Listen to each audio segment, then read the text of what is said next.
introduce our amazing panel here that we have. We have three experts, like I said, two of our local experts and one of our new partners for this year. I'm going to start with our local experts, which probably need no introduction. They have been nothing short of heroic this year with their efforts with our kids. Allison Sinix is our counselor, one of our counselors at Archbishop Murphy High School, and Dane Stringfellow, both here to chime in and give kind of some examples and situations of what's going on with our school, with our current situation. Many of you guys know them, have worked with them probably tirelessly this year, and their efforts have not gone unnoticed, and we're all very big fans of both of them. And then Kevin Ashworth. Kevin is kind of joining us. He has been involved with us now for about, I think, 3 events now, whether that be faculty and staff, student events, and then just kind of a community event. But Kevin Ashworth is a licensed therapist. He's the co-founder and clinical director of Northwest Anxiety Institute. It's a special anxiety clinic in Portland, Oregon. He's also an adjunct professor in the Department of Psychological Sciences at the University of Portland.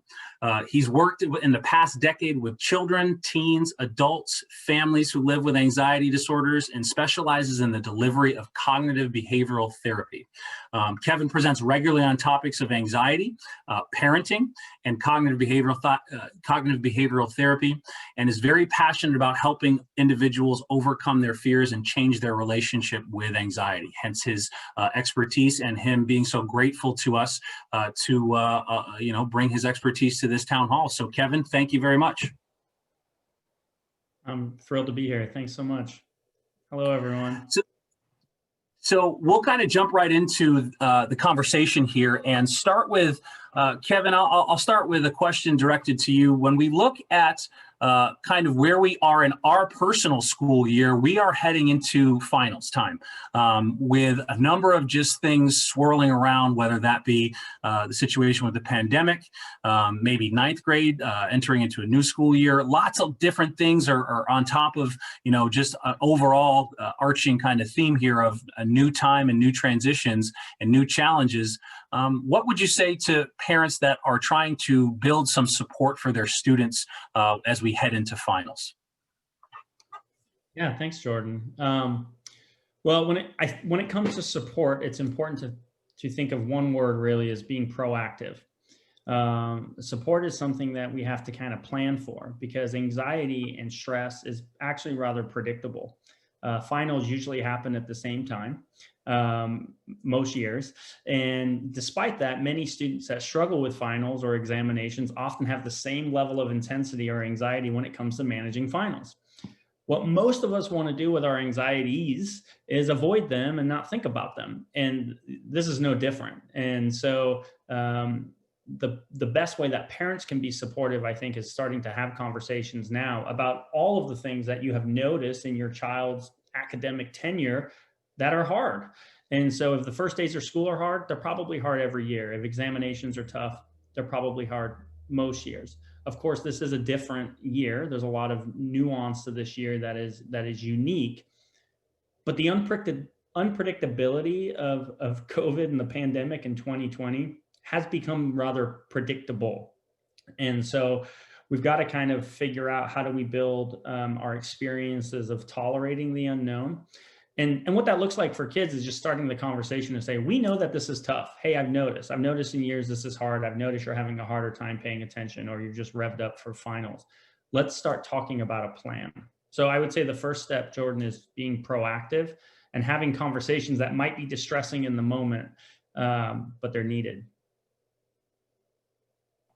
Absolutely. And then I will open it up to Allison and Dane. Do you guys have anything to kind of add on top of that? We know you guys have been working tirelessly with our students every year, but even more so this year. Again, cannot tell you how much we appreciate both of you, and Miss Hippie, who will hopefully be back soon with a new family she's caring for.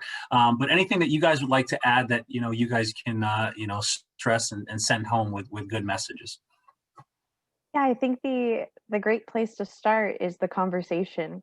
Start asking your student what finals are looking like for each class, because that is something that is new this year. Some courses may not be offering a final during a designated time. And this will all be communicated by their teachers well in advance, but kind of probing that so that if a student realizes they don't have an answer to that question, then maybe they are prompted to ask in the next Zoom class, or it's at least in the forefront of their mind, and less likely to be avoided, as Kevin was referring to. You're kind of bringing it to the present and getting their mind going in the gears of final prep.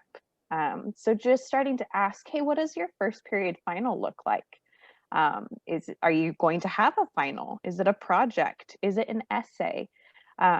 Those are kind of low stake conversations too with kids, instead of have you started studying for your final? Just start asking them about what's the format like? What do you know about it? The other thing, I mean, Ali made some amazing points there, and definitely a great place to start. The only thing that also comes to mind for me is our students have been going to class pretty much every day, and the teachers here, I like to think, are pretty good at their jobs, and they're going to prepare our students for the finals, and they should be ready. So just reminding your students, you know this, you've been doing it for how many months now, and just reminding them that they can be successful at it. And that kind of brings us right into the next question. With this school year, we've had a lot of challenges with distance learning. What, Kevin, have you seen as far as stress and anxiety related to distance learning? And then now, again, throw on this, building, pandemic situation, again, kind of resurging. And not only those two things, but now we have the holidays. So we're tackling a pretty interesting time. But let's start with distance learning. What stress and anxiety have you seen around that topic? Yeah, so just to start at kind of the macro level, is the pandemic and distant learning have created lots of anxiety for some of the reasons I discussed before, right? The unknown, the uncertainty. But everybody has fundamentally had to shift the way that they live their life. So students who have never had to experience this level of pivoting have had to shift, and parents, you guys, caretakers, caregivers, aunts and uncles and grandparents are all pitching in to try and provide a consistent, predictable learning environment, which nobody is prepared for, or nobody was prepared for. And so there's, pretty obvious things that are different, which many students are actually navigating quite well. We don't have tons of research yet on the impact that students are, how they're kind of managing this. I have probably worked just this year with probably 10 or 15 schools. And actually what the schools are acknowledging is the students that typically struggled are continuing to struggle at just greater rates. And there are some students that otherwise were doing quite well, in traditional academic settings, are now having a harder time because of the distant learning. But we know things that, there's anxieties around being on camera, right? There's anxieties about talking in classes, or anxiety around your environment, having decent Wi-Fi. So there's certainly a lot of new things, but there are probably other things that are gone. So I work with a lot of kids with social anxiety disorder who actually are faring quite well right now because they are in the comfort of their own home, and they have a little bit more control in how they're navigating their classes. And so I think, again, you're probably going to hear this repeatedly, checking in with your kids and asking them too, not just what feels obvious. I think when we work with kids, because we're older and wiser and we've had life experience, we naturally come up with lots of assumptions of their experience. And one of the most helpful things is just pausing and asking them what it's been like. Because your anxiety might be, God, this has been so tough for them. And if you check in with them, some of the kids, some of your children might say, it's fine. Yeah, it's totally fine, right? They might not have that much of a reaction to it. And then the other children, for some of you who have children that wouldn't bring up issues unless you ask them and appear like they're faring quite well, might actually give you really helpful information like, I'm falling behind, or I'm having a really difficult time. So a really helpful way to start any of these conversations is to use a neutral observational statement. And this starts by just saying, hey, I've noticed. Hey, I've noticed you've got finals coming up. What's up? You prepared? I've noticed you've been in your room more frequently, or I've noticed you've been kind of irritable. What's up? So inquiring in that very neutral way protects people from being defensive versus saying, you've been in a bad mood. And then, of course, our only response to that is, no, I haven't. So that's a helpful way to start that conversation. Excellent, excellent advice. Allie or Dane, anything to add on top of maybe what you have been seeing in your experience so far this year? I think Allie muted. There we go. Avoidance has been a little bit easier for students because they're not in our hallways, and there's a lot of different demands. And so it's very easy to not turn on a computer and have that go unnoticed for a little bit longer than if their parent dropped them off at school and then we say we don't have them. It's a little bit easier to avoid there. It's a little bit easier to be checked out. So I would empower parents, caregivers, guardians to check PowerSchool at a just moderate rate. We don't need to check every day. We don't need to check every hour. Once a week is pretty good to see if there's any trends popping up, because then that empowers you with some data that will start the conversation that Kevin was referring to of, hey, I noticed you've missed your 7th period 8 times and you've been at your other classes every time. What's going on? Or you'll start to see trends in missing assignments or struggles on exams. And so all of that data is really powerful when we're looking at preparing for the last push of the semester too.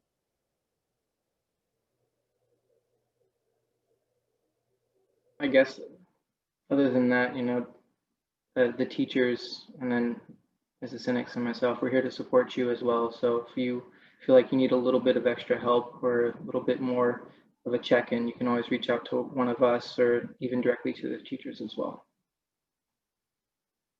Great. Kevin, we had a really good conversation with our student presentation about avoidance. Do you want to kind of touch on that a little bit as well?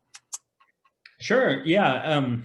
You know, for good or for bad, avoidance is really, really effective. And it's what most of us use to cope with most of our psychological distress. And I don't say most of us like your children. I mean, most of us like everybody on this call right now. It's not very adaptive. In fact, it leads to a lot of problems. And as Allison was saying, you know, school avoidance is associated with some of the hardest parts of people's lives as they grow up, the less school that they're attending. So the problem with avoidance is for any behavior, for any thought, any experience of anxiety, is it's rewarded really, really well in the brain because once we avoid something that's mildly distressing, you feel better nearly instantaneously. And so the brain says, yep, I like that. Do that again, please. And then we do it again. And we by avoiding turns into more avoidance, which then you have to deal with lots of thoughts of guilt and shame because you know you're avoiding stuff that's supposed to be important. And usually for us, it aligns with our values in life, like we're avoiding things that matter. But we disallow ourselves to ever know that the thing we were avoiding, we were never able to confront and know that the perceived consequence doesn't occur. So if I'm afraid of being judged when I'm speaking in a group of people, well, I just don't do it. And what happens when I don't do it is I never get judged by a group of people. It works pretty well. But what it prevents us from doing is learning that we're actually much more capable of tolerating feelings of distress and anxiety because they're very normal and adaptive. And that sometimes we don't know if people are judging us poorly or not in this example. And sometimes they're not at all. And so avoidance robs people of experiences of capability and confidence as well.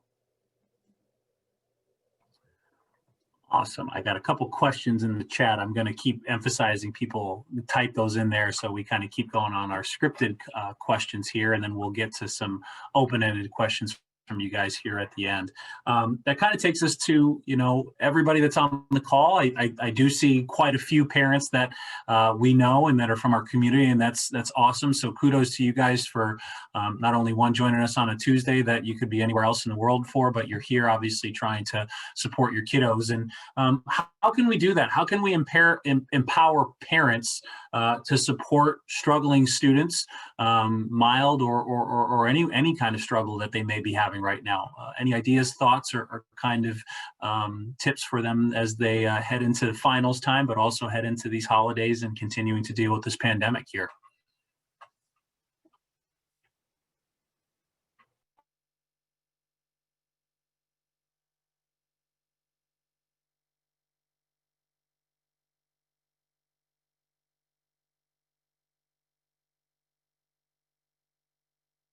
Wouldn't be a Zoom call without a there we go, without a mute. There we go. All right, you should be good now. You should be unmuted or be able to unmute yourself. I'm free. There we go. Wouldn't that be a helpful button just to have in life for working with people? We could just mute them and then they really need permission. I've thought that many times. Yes.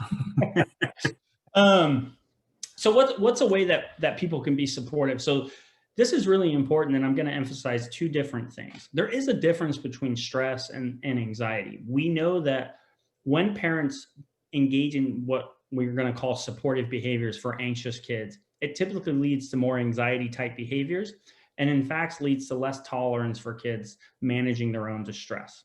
And so in the treatment of anxiety disorders, we actually work a lot with parents to reduce the things that they do that seemingly feel like they're doing a good job. They're all those things that we were made to do as parents. But over time, we're learning that actually probably perpetuate behaviors of anxiety. And anxiety is the perception of threat, not actual danger, and it's a future-oriented event. And so it's something we're afraid of that we don't have any control over right now. Stress, on the other hand, is a totally different thing. And stress is, for an example, a current event like a final or an examination or logging into Zoom right now. And we know that people respond well to coping when they're stressed. And that it's okay if you offer support and coping during stressful times, because the learning that has to happen is I have enough resources to get through this really stressful time and I'll move on. So let me give you two examples if I can.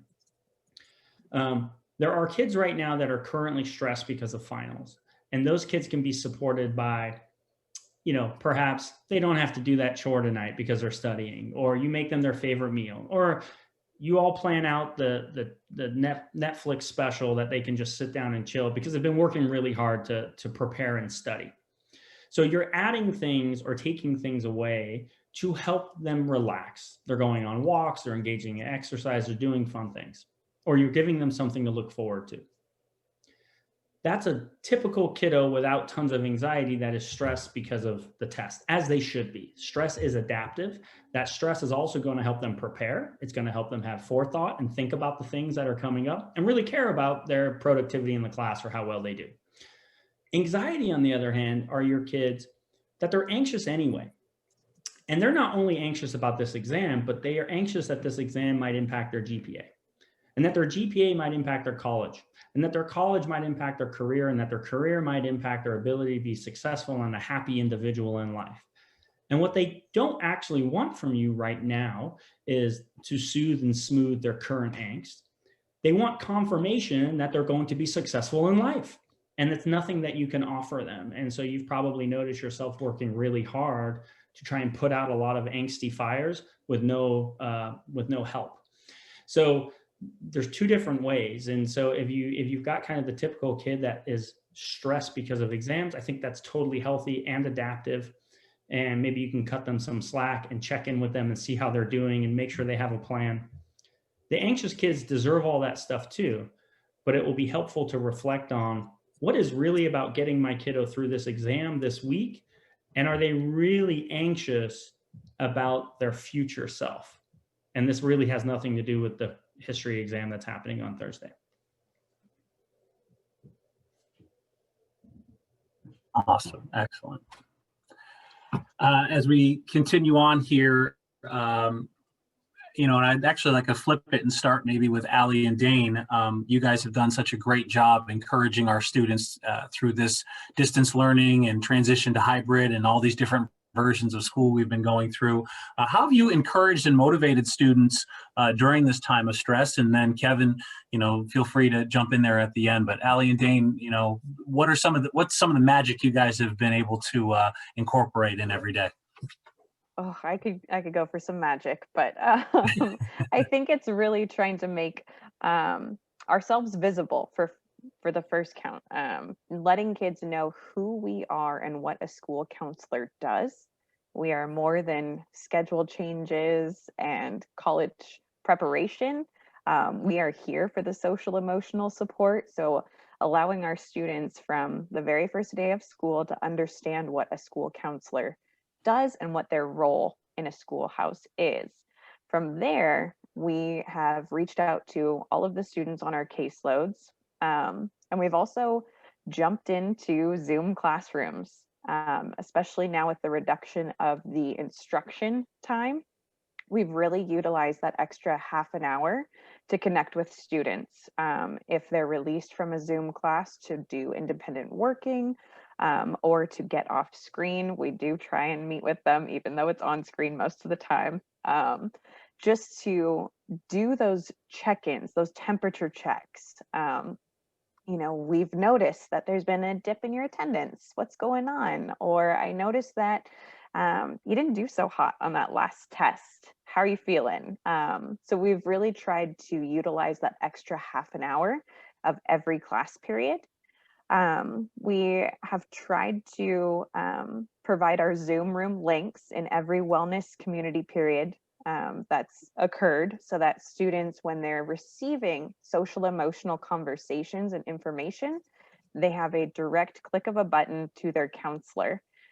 If they're feeling something that's kind of tapped into, who they are or what they're struggling with.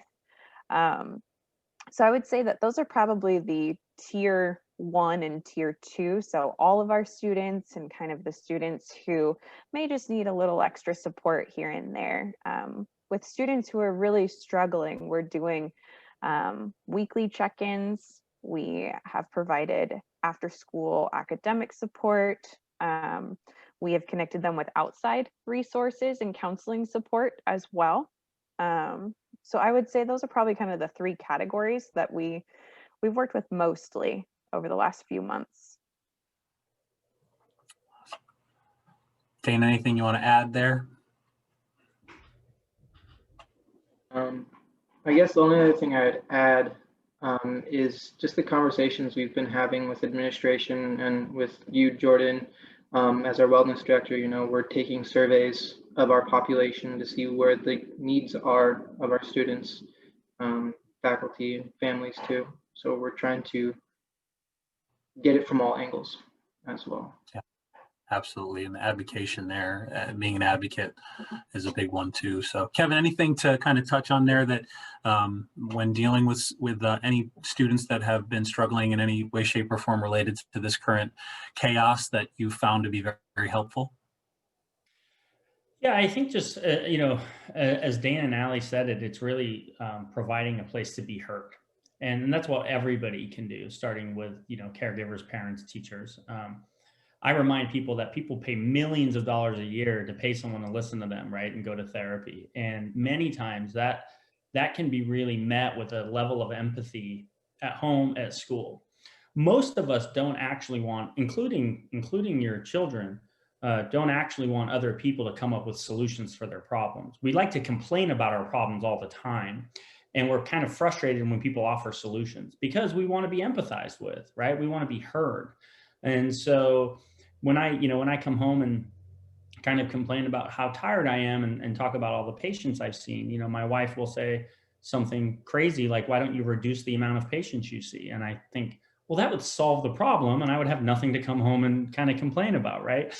But what I really want her to say in those moments, and I'm saying it kind of loudly in case she can hear me, is I want her to say, you work hard. Wow, tough day, you work hard, right? And because there's a lot of things that are not in our control. There's a lot of things that are not in your control of your kid's life. School is hard. They go to a good school. Academics are tough. They're supposed to be. There's a lot that kids get from building resilience and grit. And at the same time, they can do that while being heard. So I think that would be my best recommendation for anyone is, and the way that you do that, because parents particularly are not very good at this. Sorry, everyone. Because they're your kids, right? So when they tell you they're in distress, it activates your distress and you want to problem solve their stuff to actually reduce your own anxiety. And so the best way to do that is I remind parents to go like this. When your kids are willing to talk to you about anything, just pretend you're doing this. Because for my children at home, it's hard to behave like a therapist that I'm trained to do because I'm tied to them emotionally and I just want to solve their issues for them. So empathy comes by just listening, not actually adding some information, not actually giving your own opinion. Now, I will say this just to not belabor this point. Because you have advice and wisdom and can problem solve and actually have lots of great information, all you have to do at the end of the conversation is kind of reflect to them what you hear and then say, I got some ideas about that. You want to hear them? They will say yes every single time. But now the dynamic has totally shifted from you just going, tough day, let me tell you how to make it easier, to tough day. I got some ideas. And they go, oh yeah. Now they're listening and they feel like they're in a collaborative relationship. Let me, and feel free to poke holes in my parenting because I will take all the free advice I can get. But as a parent, and this is a question kind of formulated also from the chat that seems relevant, but as a parent, we work, we have a lot of responsibilities on our plate and with distance learning, how to manage it all, how to again, how do we support ourselves in that own situation and self-care? Any ideas or kind of tools there that maybe we can, try to, again, help them be successful, but also manage our own caseloads, workloads, and everything else we have going on?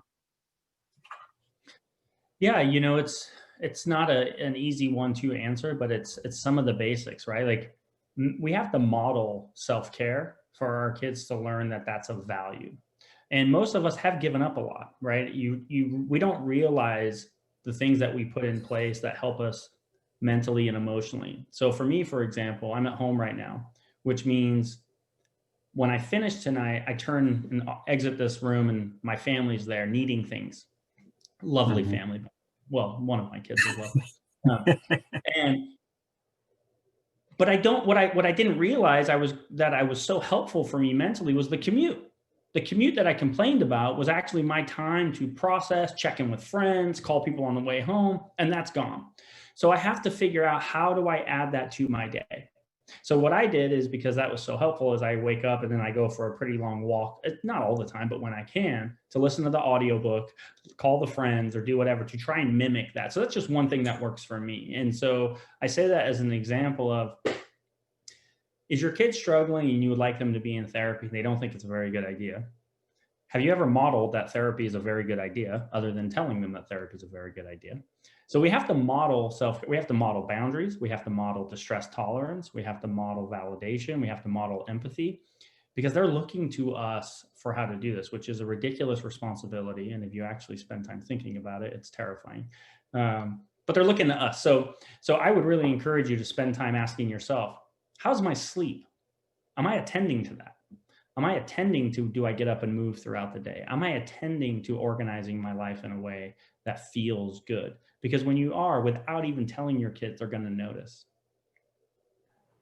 Can't pour from an empty cup, and that's definitely something we've learned. I've learned over the past. So, how kind of last question here that we had kind of pre-formatted, and then we'll open it up to some live questions here. And one thing is, there's a couple of options that will allow when we do return to our open question time. Is that if you would like to ask a question, you can either type it in the chat, and I can and say it online, or if you're comfortable coming on camera and raise your hand, I'm happy to give you the floor for the question to be able to have our panel answer that. So last kind of piece here though, establish, and you kind of touched on this when I had asked my personal parenting question, but how can we establish accountability and empathy for students in this time of uncertainty? And you know, again, we're going into this holiday season under some new restrictions, at least in Washington State, or expanded ones, or you know, the continuation of some. But how can we continue to establish that accountability? And then how can champions of schoolhouses like Mr. Stringfellow and Ms. Sinix here continue to support those kids? Yeah, and certainly accountability and empathy are, you know, they're not mutually exclusive. So, you know, empathizing with someone does not mean you're agreeing with them.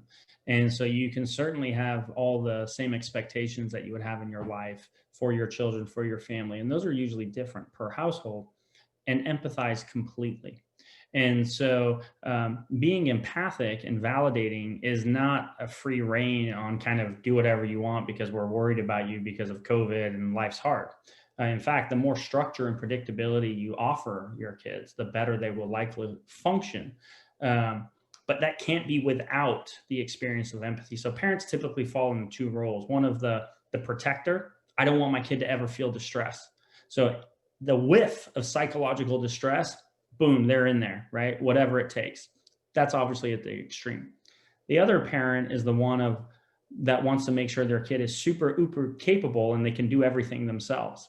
And at that end of the extreme, that kid is often left feeling disconnected and not listened to and heard. So there's a way to say, my kid's got to tolerate this. In fact, if they can learn to tolerate these conversations with teachers now, they're going to be more successful in college. I know it's uncomfortable to email a teacher and have a conflict with them, but if they can tolerate that now, as I coach them, for example, they're going to be much more prepared to have difficult conversations as an adult because they're going to build tolerance and feelings of capability. That's one example. And so we got to listen, we have to validate, and then we have to offer confidence, which is letting them know that you believe that they can do it. And it's not the action that you believe they can do, it's the tolerance of the yuckiness related to the action. So you don't know if if you're, let's use Jordan as an example, your student wants to talk to Jordan about something and they're terrified. It's not assuring them that they're going to get the response that they want. You're assuring them that they can tolerate the distress associated with having the conversation, because we can't control the response of another person. So validation and confidence equals support. And you can totally hold them accountable for the other things as well. I'm a big teddy bear when kids come to talk to me. So Allie and Dane, anything to add there as far as, again, all the support you give our kids, anything from an accountability standpoint when it comes to not only this time right now during finals, but just in general? Oh, you got to unmute her. Perfect. I just think the accountability piece there and allowing the student to work through the yuckiness that Kevin was talking about allows their brain to kind of store the data of, I can do this. I now have an experience where I did email a teacher and maybe it was uncomfortable, but look, I'm here a year later and can do it. That data starts to combat the anxiety of those situations that students want to avoid. And so coaching them and teaming up with us and teaming up with other adults in their life to support them, but allowing them to take the reins on this is really important for them in the long run. And I can't tell you how many students I've seen, you help them through that first one, maybe that second and third one, and then they just take off on it. Some of our best self-advocators that I've seen started as the ones that were so scared just to raise their hand in class. So just that first start can sometimes be all it takes. Yeah, and I would just say, Jordan, if I can, we have to reflect on our own lives. We've all got our own vulnerability. We're all insecure about things, lots of things. And when we think back to, how we could have done behaved differently for ourselves, I would have you would behave differently when you were 15, 16, and 17. It's reasonable as parents that we don't want our kids to feel distress. And we also want our kids to feel capable and confident. You can't have both. You only get to feel capable and confident when you do really hard things. And so there's a lot of talk about society and the change and the rates of anxiety disorders and things like that. And we know that the rates of anxiety disorders actually hasn't skyrocketed as much as people talk about they have. But what has changed is the average kid's ability to tolerate just feeling bad at all. And then with that is the consequence of having poor sense of self. But you can't get that without feelings of capability, and you can't feel capable without building competence. And that is a trial and error process. Excellent. And we'll start to kind of turn towards the questions we've been asked in the chat. And one thing I want to emphasize, a lot of good commentary coming through this chat from parents. I know I speak for Kevin and Allie and Dane when we say this. You guys are the real champions here. You've done so much to supporting your kids, and we just really are fortunate and lucky to be a continued extension of that. So please let us know if there's anything more we can help with that. One question that came through, especially we're very sensitive to our freshmen right now because first year in high school, hey, we're not really at school. It's this weird version of school. Dane and Allie, do you want to kind of touch on anything that you guys have done or that we can continue to do as we go into this second semester for incoming, well, it's not incoming, they got a semester under their belt now, but freshmen, that we can continue to do to support them and continue to create a relationship with you guys, with teachers, with their own students, anything like that you want to kind of touch base on? As I unmute you, there we go. I would really encourage you to have them check their email, because we have reached out to every single freshman on our caseload more than once to check in, offer a one-on-one meeting. Second semester, we do have scheduled meetings with them, about a half an hour long, 20 minutes, to go over the year and how things are going and looking at next year. But we are available anytime they want to meet. And so if you're noticing some behaviors at home, you're always welcome to share that with us and we can reach out to them. Our teachers are really great about reaching out to us with concerns or observations that they have. So we'll continue to partner with them as well. But we are looking for every opportunity to connect with our freshmen. The way our counseling center is structured, we stay with our students all 4 years. And so the relationship is really important to us. As students grow and adapt and develop and mature, we get to know them as newly graduated 8th graders, basically, when they come in our doors, and we get to watch them graduate and walk across the stage. And so that relationship piece is extremely valuable and important to us.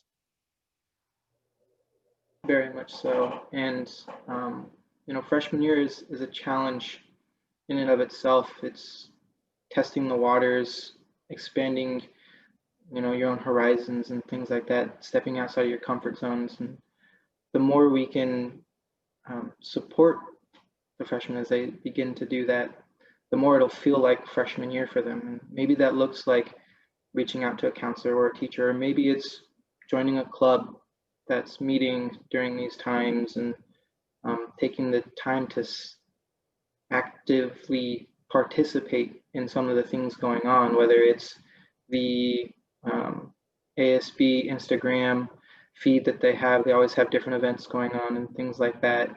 Just connecting with other students, because relationships are a huge part of high school. And in this time, it is a little bit harder to foster those. But there are things that we're trying to do for our students, and the more you can encourage that, I imagine the better they'll feel. I will definitely echo what Dane has said, even though we feel like we're on Zoom quite a bit. When we've given kids the space to just talk about what they want to talk about, they have, in our clubs, they've kind of gone the distance almost, to where we've had to say, hey, we got to move on to the next thing. So that is great.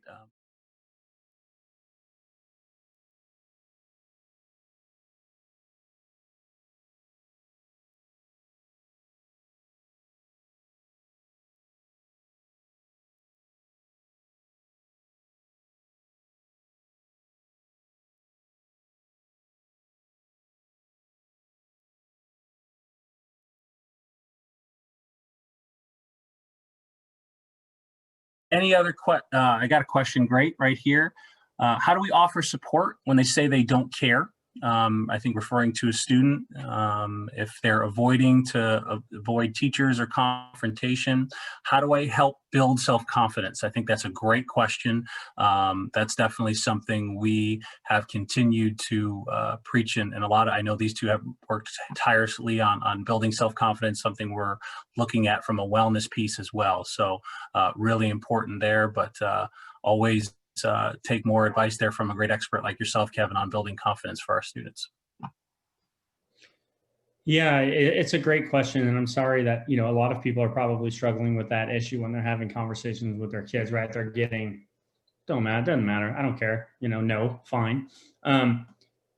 That's not true. They do care. They care wholeheartedly.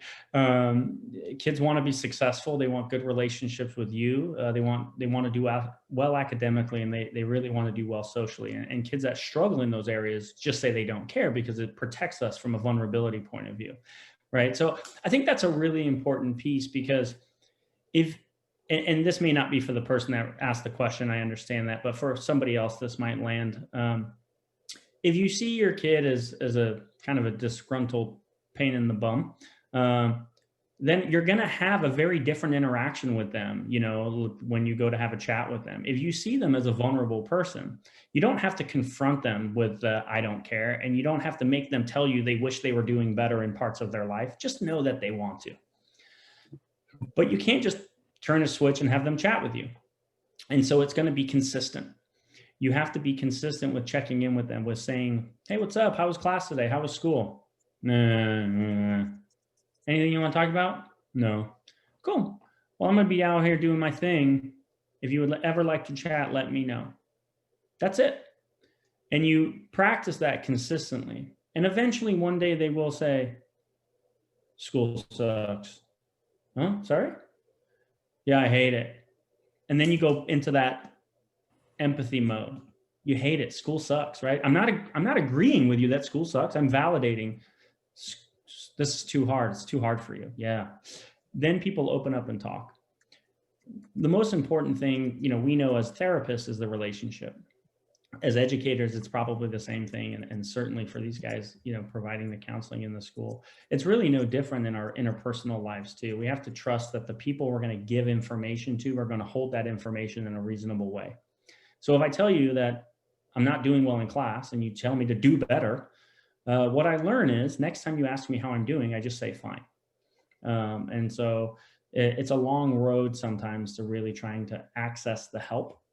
The other suggestion, and I don't know how these guys feel about it, is you might go ahead and maybe request for those kids a meeting with their school counselor, and then just say to them, hey, you know what? I don't know if you want this or not. I went ahead and set it up. You're all set. It's at noon. Is that cool? Just like very casually, and then let these guys do what they do to try and engage that kiddo. Because the hardest thing in my experience of working with kids for the last 10 or 15 years is they don't want to disappoint their parents.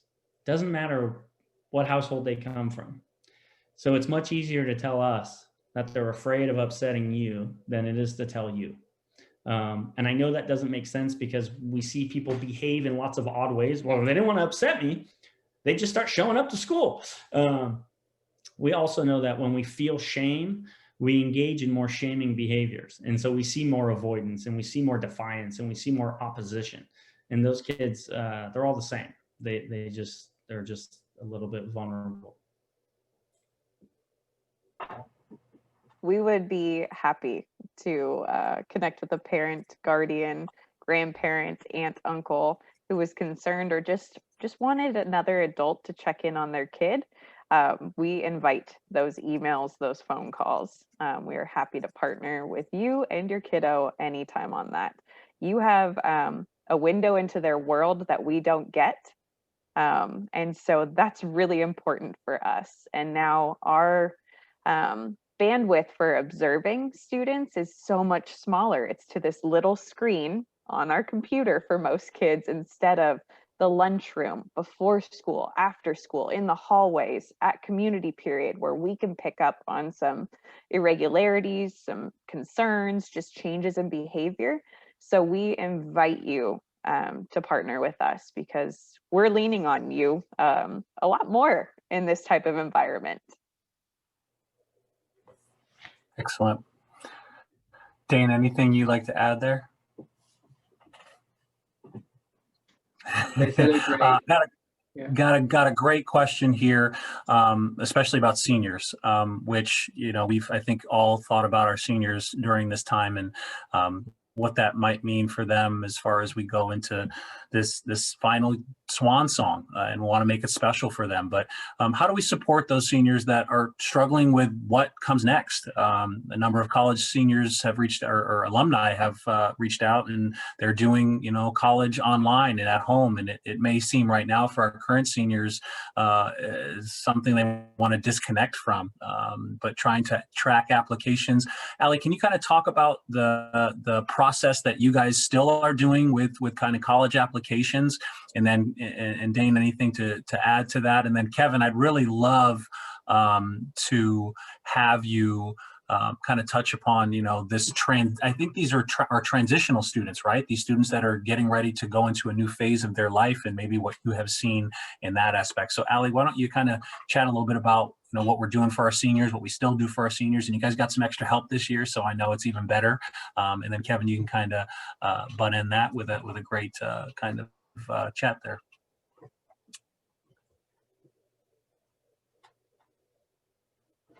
I gotta unmute you. Sorry, I'm working on it. Lots going on right now. We're good. I think our emphasis this year for our senior class, when it comes to the college process, really is on options. This year, we want to make sure our seniors feel good and feel like they have plenty of options, because higher education has changed in different states, different regions, and what they're doing. And so what we want students to do is have a well-rounded list of schools that might be a little longer than it would have been in years prior. We have still continued to do our college representative visits, which we were actually able to record because they were virtual this year.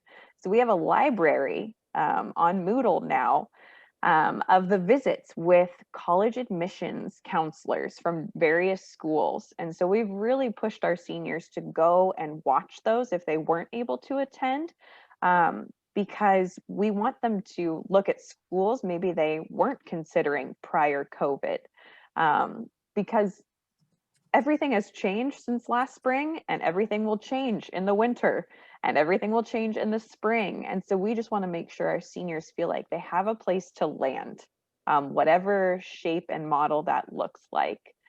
So we've really encouraged that. We've met with all of our seniors multiple times, one-on-one. We're doing follow-up emails. We do have a counseling assistant this year who coordinated all of the college visits. And so he has a wonderful Rolodex of contacts that we tap into. And so for the seniors, it's really keeping the emphasis and the excitement about what's next too. That still is an exciting adventure. Unknown, sure, but it's still going to happen, and they still are going to graduate high school. And so also looking for areas to celebrate throughout the year that maybe are a little less non-traditional, but still highlighting victories, goes a long way with our seniors. And all the colleges that our seniors are looking at, for the most part, all have virtual tours too.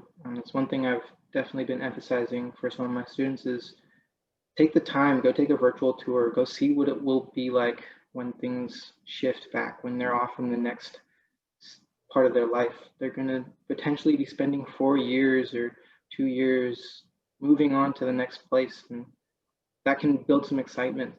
You know, we've also, as Allie was mentioning, we have a counseling Moodle page. I've heard many families reach out about, well, what can you do scholarship-wise and stuff like that. That's a great resource for you. There is our Moodle page.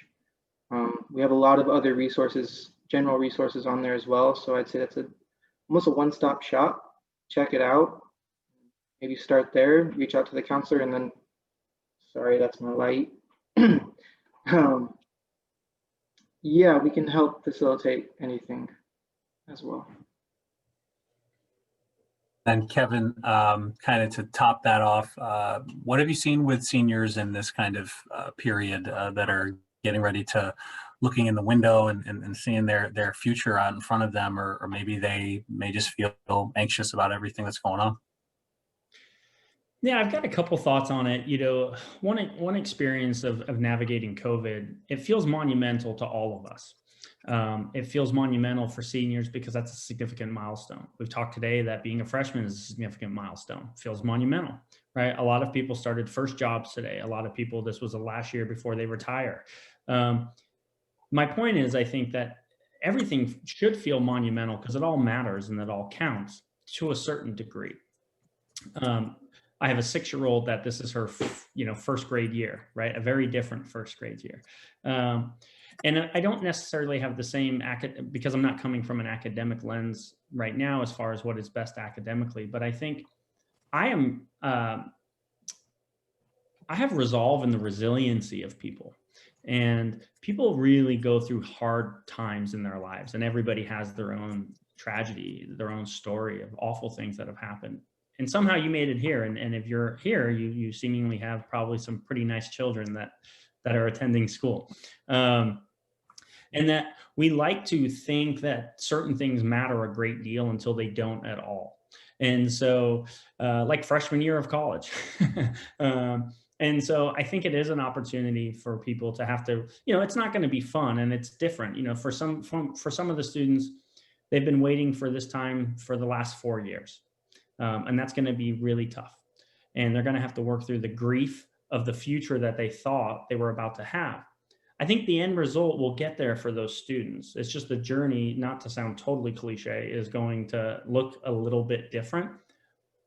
But I think people are going to be stronger for it. I think we're going to be better for it. We're all going to say, next year, hopefully, when you're doing a town hall, remember last year when we were doing these virtually, right? And the things we learned and the things that we've shifted. And so I think there's anxiety there. Understandably, there should be.